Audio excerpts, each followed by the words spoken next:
Poddin My Noggin, hosted by CK Sims, creating a platform to elevate, educate, and heal by creating a space where people can share their stories of struggle, triumph, and redemption. CKS Media. Welcome back to the season finale of Poddin My Noggin, the first season finale of Poddin My Noggin. Wow, we made it. I am filming today's episode on December 31st in the morning. It's approximately 10 minutes to 8 Eastern time. And I come to you this morning with immense gratitude and a lot of awe, actually, when I think about what I've done this year with this show. And it's really interesting because 1 year ago today, I was extremely sick, with a massive cold. And I prepared, so my New Year's Eve festivities were to record my first episode. And I've talked about this on the podcast before, but my first episode, I didn't have what I'm using right now, Riverside. I didn't have some of the tools that I have now that I've learned along the way, skills, things like that. So, I think I used Clipchamp by Microsoft as the first episode to record and audio the whole thing. And it was my first time using like a proper podcast mic or, microphone. And so to me, I thought the microphone has to be pretty close to your face. And what happened was, and I've talked about this before, but I just got to tell this story. So it was December 31st, 2023, and it was 7 o'clock at night, and I sat down and I recorded my first podcast, sick. So I had taken medication, of course, to try and control like the coughing and things like that. And then I recorded, and I really wanted to be able to record in one take and be authentic and just talk about, my life and that sort of thing. And I did talk about a lot of my life, and to me, I look back at it and I was like, it was a good podcast. It was a good introduction to who I was and what I wanted to do with the show. Anyway, fast forward like a day or two when I sit down to actually try and edit, and I will tell you right automatically that editing video or that stuff is just not part of my wheelhouse, my skill set. So anyway, I started playing this episode and I'm listening in earbuds because my best friend was here and he was working while I was editing. So he was in my office, I was in the living room. And so the mic was close to my face. And because I was sick, I was swallowing a lot. You know how you do because you have phlegm or whatever the situation may be. I was swallowing a lot. Well, and when I say a lot, I mean like every 15, 20 seconds. And the mic picked up every single swallow. Everyone. And I was like, oh my gosh. I'm like, there's no way I can put this out there. And I think it took me probably a good solid 4 days to put it through every possible, and I didn't know like the tools that you could use, and I don't even remember where the different programs I put it through. In the end, I used Audacity, downloaded it. I don't know what settings I did, but I think like noise suppression or something like that. In the end, I was able to process the audio track separately from the video track and remove I don't know if I removed it or just compressed it or whatever the situation may have been, got rid of the sound of the swallows, right? And then was able to just put the audio track back over the video track. And because they were the same length, they lined up really well. And my first episode created and published. And oh my gosh, I had no idea what I was doing. Like I did research and all of that sort of thing. I had no idea what I was doing. All I knew was in 2023, I've talked about this before as well, is that I was packaged out from my corporate job, the one that I thought I was going to be at for until retirement, which is like 27 years from now. And it was a shock, absolutely, without question. But I couldn't help but feel like the universe was literally removing an obstacle for me to do something more with my life, to really step into things that I've dreamt about my whole life. And so, yeah, I wrote a book. I rewrote a book. I wrote the book originally in 2008. So I wrote the book and then released it in March 30th this year. It's called Life in Stitches. It's done okay. I'm an unknown author. So, like, maybe it'll be like 20 years from now, it'll be, maybe people will have purchased it. Who knows? I have no idea. And I started a podcast. So the podcast for me was like, I've always, like, since I was a wee child, loved Oprah. I love talk shows. I love that sort of thing. And I wanted to do that. I wanted to connect with people and have great conversations and great meaningful conversations. And that was my plan, right? That was my whole plan, is just, creating a show where we talk about adversity and how we got through it, and really defining our own version of success, because everybody has their own definition of success. Success, I think, as a society, we're looking at making great money, being financially comfortable, wealthy, top of our game, like all of those particular things. But that's not success for everybody, right? Like the success for a homeless person may look very different than the success for an Ivy League graduate. Then the success for someone who grew up really poor may look really different than someone who grew up in middle class or middle to upper class. So we can't just blanket success and what that means. It literally is different for every single person. My version of success has changed so much throughout the years, that, you know, my version of success is having a show that people like to watch and tune into. So having that would be a version of success. It doesn't need to be by the hundreds of millions or anything like that, but something where people like to come and enjoy listening to me talk and talk to other people with really cool, great stories. One of my other, versions of success is I really want my own home. I want to have my own house, something to call my own. I always say to my best friends, I'm like, I just want a place that if I want to put a hole in the wall, I can put a hole in the wall. And it's only me who has to be considered in that action. And so I'm not a violent person, so I probably wouldn't put a hole in the wall. But like a place to call my home, to have it be truly my own, and to make it my safe place, my refuge, all of those things. If I wanted to put an archway somewhere, I could just, it's not a matter of like I have to ask for permission. It's just like a matter of I have to pay someone to come in, or I'm going to do it myself. You know what I mean? So that's, something that's a part of what I would define success.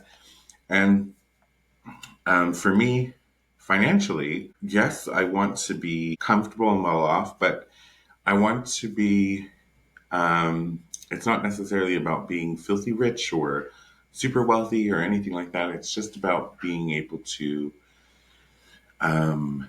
live comfortably. So if I'm going through something and I need to, drop everything and just take time to rest, because as I've mentioned in my podcast before, I have type 2 bipolar disorder. Sometimes I go through upswings, or sometimes I go through really bad bouts of depression. And, it's having to be up all the time to do that sort of thing. It keeps me going, of course. But having the opportunity and then just the knowing in the back of your head that you could take time off to just sort of rest and recoup, recharge your mental well-being, your physical well-being, your heart health, everything, that would be a version of my success as well. And then additionally, I am someone who loves to gift or do nice things for other people, and being in a position where I can do those things without having to think about it, or to say save for it, because I just have enough access to funds where I can say, you know what, my best friends had a year. I have two. I've told you this before. My best friends had a rough year. I want to take them on a really great trip, all expense paid, so that they can just sort of sit back and relax because they're worth it. And I want them to know that they're worth it. And then with the show, I really want to get to a place where I can start. Always love the clips of doing nice things for people and finding really deserving people in the world who work hard or struggle, and just kind of surprising them. Like, that's something that's really important to me. So those are my goals for 2025, right? And continuing goals for building the foundation of this show. And one other thing, and I'm going to put it out there into the universe, is one day, like, I don't know, I don't think I want to necessarily be picked up by network television at any point. I don't know if that's a part of my plan, because then comes so much regulation, and I just want to be able to have a show that's free from all of that, and just enjoyable. But one thing I have in my heart of desires, if you will, is to transform the show into a show that is filmed on a daily basis and also filmed in front of a studio audience. So just a small little studio audience, like a small little space.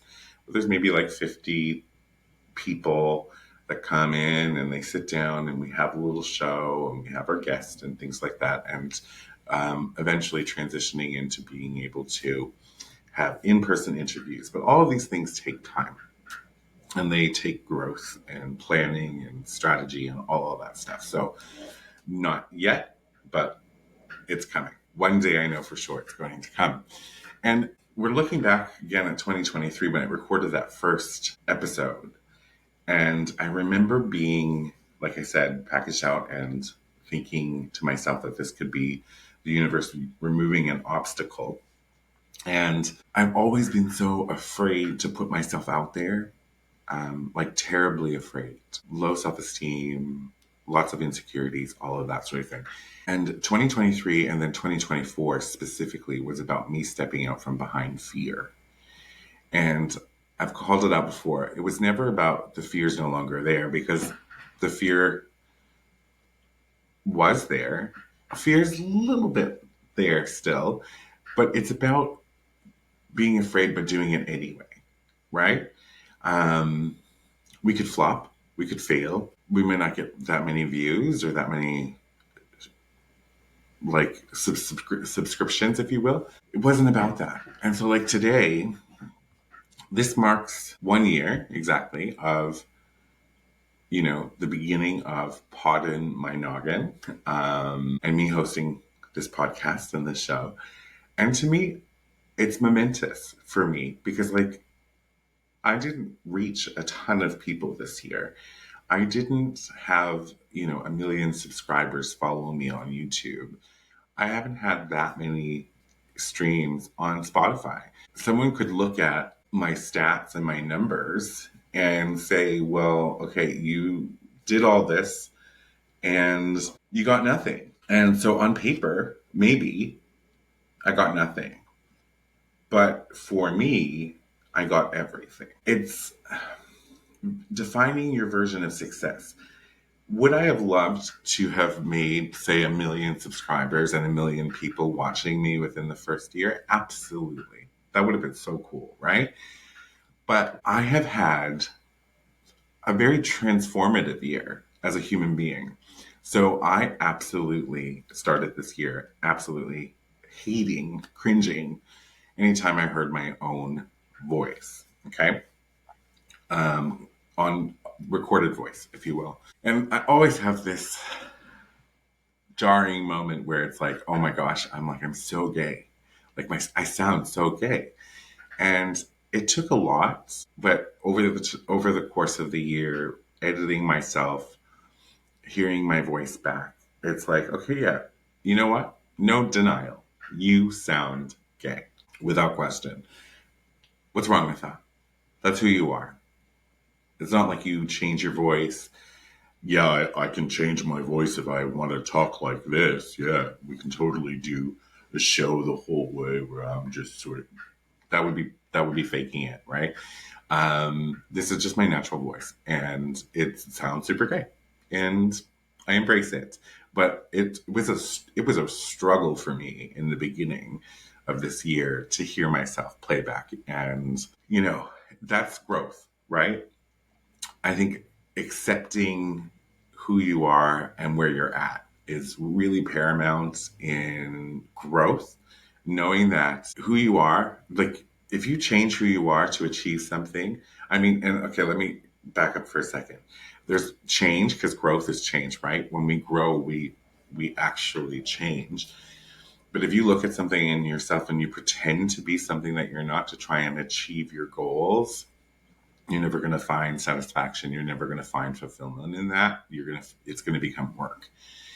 And yes, while throughout this year, with everything else happening in my life, the podcast, there was a period where the podcast became work.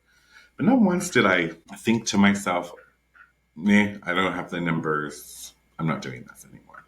Something I realized actually in the summer when I was going through probably the thick of the podcast is like too much. I have my workplace very full, all those things is when I get online with someone and we're having a conversation about their work or their story, something happens within me, inside me, that recharges me and makes me feel happy and fulfilled and blessed and grateful and just absolutely like I'm doing the right thing. And so, while on paper, my season one of Poddin My Noggin may not look like it did so well, or that to a lot, maybe it looks like it was never worth it. To me, I have had 42 guests on this show. 43, because I had one repeat. Matt O'Neill was a repeat when we were talking about his book, Good Mood Revolution. So 43 conversations with people on this show this year. Great conversations, mind-bending conversations, healing conversations, learning conversations. It all started out with Jen Lord, who was my very first guest, second episode of Pod My Noggin. She was so gracious to come on the show. She's so ridiculously talented as a photographer, and just her being is just wonderful. She was very impactful for me in the work that she did. And she was my first guest, and I just felt I won the lottery, right? And then that was a great conversation. And then I was, I filmed on just independently myself a few shows on topics that were important to me. I think I did one on digital disinhibition, which is online hate. Behind the podcast, I did that one as well. Then Andrea McGrath came along, and that was such a beautiful conversation about mental health.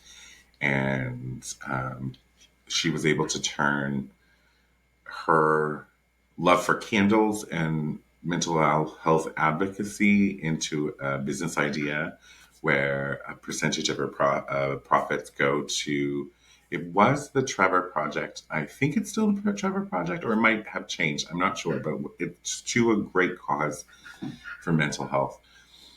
And then I remember at some point before Andrea McGrath, even just saying on an episode that we that I like what I want is to connect with more guests, right? Um, and then it was like I put it out there in the universe, and then all of a sudden I had more guests than what I knew to do with. Like there were so many. And through time, I ended up finding this really great platform called Podmatch that you can sign up and put what it is you're looking for in your profile, and then it matches you to like people, but then you can search their database of people who are potential guests and invite them. But then also people who want to be guests on podcasts can find your profile page and send you a message. And, you know, I've received hundreds of requests for to be on the show, and it's just like my goal this year was 52. I'm one episode shy, but I'm okay with that. I really am. And I just ended up finding quality guests and really great, interesting people to talk to along the way. And I am so grateful and so blessed to have had each and every single one of those conversations. And I want to say thank you to everyone who's appeared on the show this year. And I wanted to do sort of like a highlight reel, if you will, for this particular episode to sort of take a look back at all my guests in season 1 of Poddin My Noggin. So right now we're going to take a quick moment and have a look at all my guests in 2024 on season 1, Poddin My Noggin. Roll the tape.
CKS Media.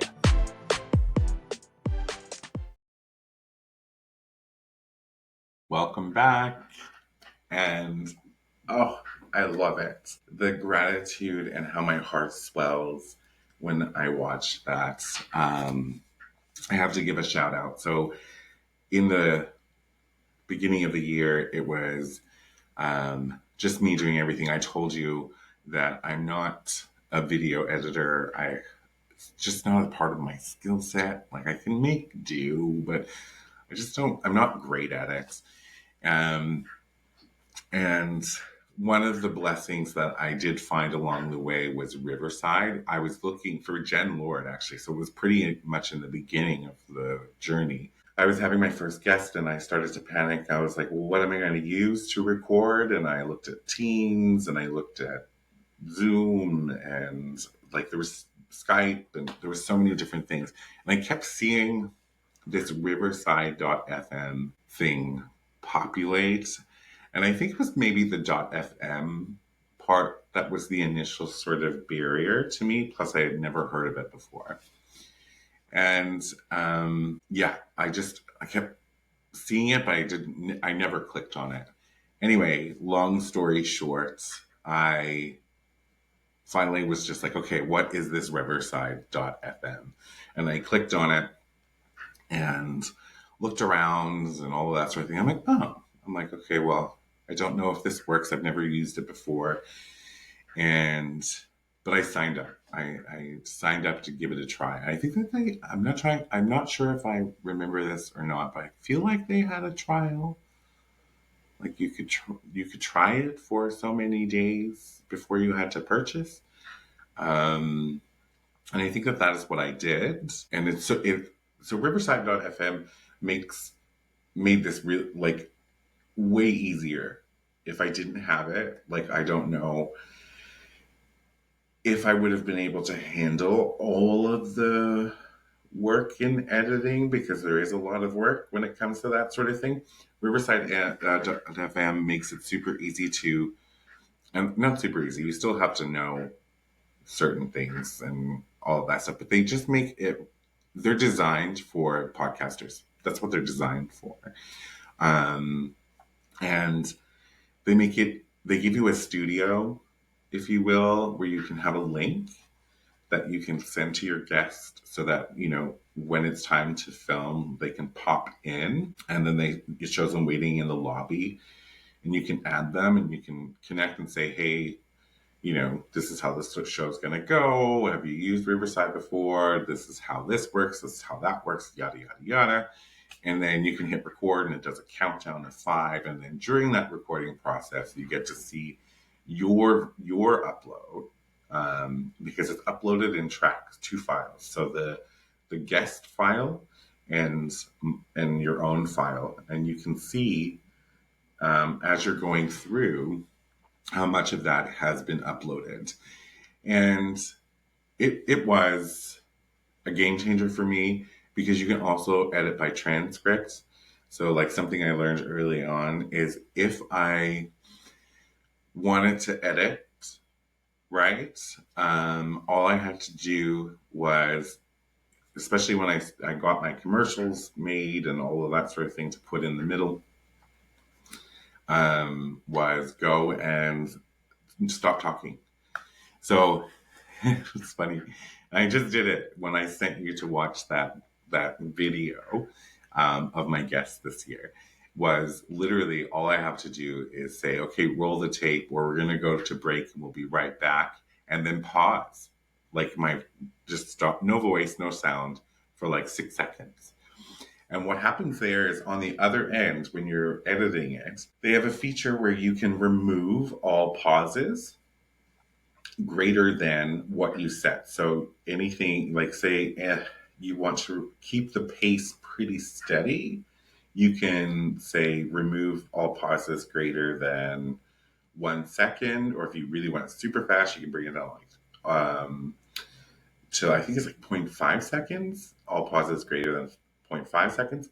And so when that happens, you remove your pauses. Then you find in the transcript, because you get the video and the transcript on the side, you find in the transcript where I say, we're going to go to break, we'll be right back. You find that, and then you split on the pause, and boom, it's gone. You just edited your show in 2 parts. You can remove pauses at the end of your show. Yeah, it was a blessing in disguise. And there's so many cool things about Riverside.fm.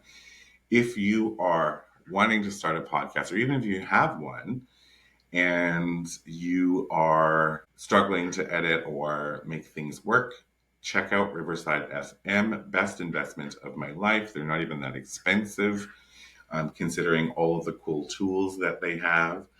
And I'm only touching the surface. But what I want to do right now is over the last couple months, I'll tell you, I'm going to set this up real quick. There's a lot of things going on in the world. I was on social media, all of the social medias, right? You know, that's one of our conduits to try and promote the show and engage with audiences and that sort of thing. And anyway, I found myself in the summer, the late summer, realizing that social media is affecting my mental health, and because there's just so much shit on it. And so I removed it all. I removed everything. And I stopped posting to social media because in order to post, you have to be on it, right? I just didn't want to see anything. I just wanted to live in my bubble and be happy. Focus on my work, focus on my podcast and sewing, because I sew, and I had a number of quilts I wanted to make for the holidays for Christmas. So I removed everything. Now, God answers prayer. Everybody, if you've watched the show, will know that I am a gay Christian. Oxymoron for many people, but love me Jesus. Love me some Jesus. Absolutely. Pray to him daily. He's the reason I'm still alive. God sent me a treasure of a human being. So a few months back, it's not been too long, but a few months back, I was contacted by Rebecca C. Creative.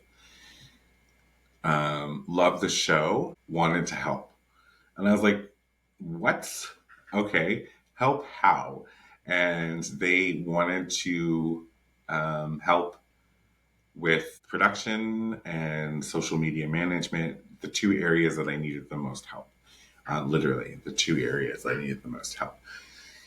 And I was like, okay, budgets, all of those particular things, I can do this. This is great. I am so grateful for you. I cannot tell you that she is a light in the dark of a human being. She has put so much joy in doing this podcast back into my life, because I don't have to think about the social media component, but the social media component is happening again.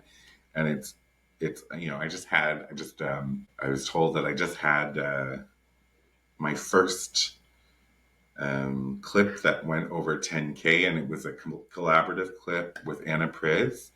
And then I reached another achievement of 25 watch hours on a single clip, also with Anna Priz. She's very popular. And we're reaching accounts, and people are hearing about Poddin My Noggin and all of those things. And that's all because of her.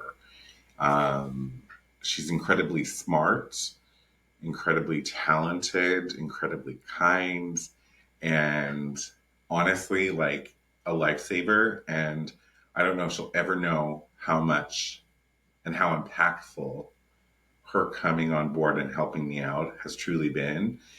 And if I could give her millions of dollars, I would absolutely do that.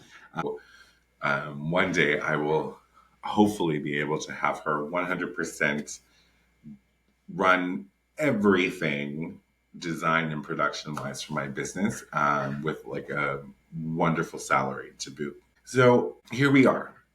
And she's the one, just FYI, she's the one from Rebecca C. Creative. She's the one who just did that video of watching of our guest for the last for season 1 of Poddin My Noggin, and she's ramping up. She does great work, and I'm so grateful for her. So thank you, Rebecca. I'm being mindful of time. I don't want it to be a super long podcast because it's New Year's Eve and everybody has probably plans to go live their lives. I want to say one thing. I think, I put some stuff out in the world and onto the podcast before, I guess, a version of manifestation. And I think this year, what I would like to see is some sponsorships from people who want to align themselves with someone who just wants to shed light in this world. And that's all I really want to do, is shed light in this world, have great conversations that help other people, have a show that people enjoy coming and watching. Um, and in the beginning, I would absolutely use like sponsorship money in advertising to like get like my shows reach further out there. But that's what I want this year is I've got the guests, they're coming in, great quality guest. I have a production and design manager, which is an answer from God. So now I would like to have some sponsorships where we can do giveaways, and uh, I want to talk to more authors. I want to get to read more authors' books and then have giveaways for those books. Like, I want to talk to some independent artists this year, who we can have like mini shows on the podcast where they're performing a song or two. Like, these are the things that I want to do in 2025 with Poddin My Noggin. And I'm putting it out there, and I'm telling the universe that I'm ready and ready to receive. So, yes, once again, I want to thank everybody who has come on the show, this little show, contributed by being a guest. Um, for everyone who's tuned in, and watched the show or consumed any component of the show, I am deeply grateful. Like I said before, while not successful on paper, to me, I feel like I had such great success this year, considering where I was exactly 1 year ago today. And like, just thinking about 51 episodes, 42 guests, 43 conversations, like, that's mind boggling to me. I couldn't have imagined that coming to fruition 1 year ago today. Like, that I would be sitting in this seat right now, having this conversation, reflecting on such, to me, a momentous and tremendous year in connection, in storytelling, in authenticity and transparency. I've shared a lot about my life on the show over the last year, and I continue to do that. That's going to continue to be my format as we move forward, into season 2. And we have some really great guests coming up in season 2 this year, and I'm excited about it. Some background changes, maybe. Yeah, so here we are, December 31st. 2024. We're at the cusp of a brand new year. I know that there are a lot of anxieties and a lot of fear surrounding what's to come. I have them too. Um, it is strange times in this world and scary times. We don't know what to expect from the next 4 years. So all I will say is this. Sometimes we have to turn off the noise because we're oversaturated with social media, and we're oversaturated with hate and discrimination and this, that, and the other thing. Sometimes you just have to turn off the noise. So if you feel like you're becoming overwhelmed or you're becoming fearful, sometimes, I'm not saying it to avoid the world. What I'm saying is to turn it down a little bit. Focus on what's right in front of you, your family, your life goals. Don't live small, be big. Live big, but be focused. And I think there's two sides to every coin, and we just have to be really kind in 2025. First, to ourselves. That kindness has to start here. If there's no love for self, then we're not truly able to love outwardly, right? But if we show love to ourselves, it automatically, in time, starts becoming outwardly. That kindness to people who are different than us, who have different views than us, that is so paramount. And we're going to need that now more than ever, to show people kindness, despite what their views are, to show ourselves kindness. despite what's happening in the world. All I can say is that I will continue to pray. I will continue to focus on creating a space where we can tell uplifting stories. I will just continue to focus on my personal growth and achieving the things that I want to achieve in the world, despite what the madness may be happening out in other parts of the world and even in our own country. So that's all that you can do. Show yourself kindness, show others kindness, be patient, and just don't give up, don't lose hope. And I think in the end, we're all going to be okay. We've survived as a world many things worse than what perhaps is coming. I hope that that's the truth. We'll survive this as well.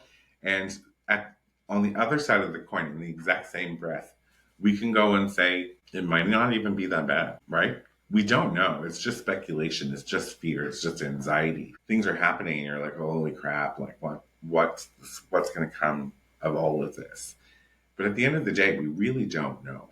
And if I'm going to choose to put my energy in something, it's going to be in remaining hopeful as a human being and focusing on what I can change. So that's me, how I impact others. I can focus on that. I can change that. I can't change the political landscape. I can't change wars that are happening at this moment. I'm one person. But if we love inward, that then comes outward, we're going to show the world a level of kindness that may help calm things down a bit. Who knows? But that's me doing my part. So that pretty much concludes my season 1 finale. I'm really excited. I want to literally once again thank all of my guests, like all of them, for being on the show this year. You don't know how much you being on the show has impacted my little heart and my life. For you choosing to be here and having that conversation. Like I literally feel like I'm winning the lottery every time I get to connect with you and have wonderful conversations and grow and be challenged. So just a deep, heartfelt thank you to everyone that appeared on Poddin My Noggin this year. To everyone who's tuned in, the same, like deep, deep, deep, heartfelt gratitude for all of you who've watched or consumed any of the show in the past year. I want to wish everybody an incredible Happy New Year. And I hope that your 2025 is everything that you have set it up to be, right? Go forth with your intention of what you want your year to be. Make decisions that align with your intention and seize your growth. Take it, learn, live, love, laugh. All the cliches, all in the one. I'll see you next year, everyone. Happy New Year's. For media and sponsorship inquiries, email info@ccsims.com or visit ccsims.com and fill out the contact form. Be sure to subscribe so you don't miss an episode. A new episode airs every Saturday. CKS Media.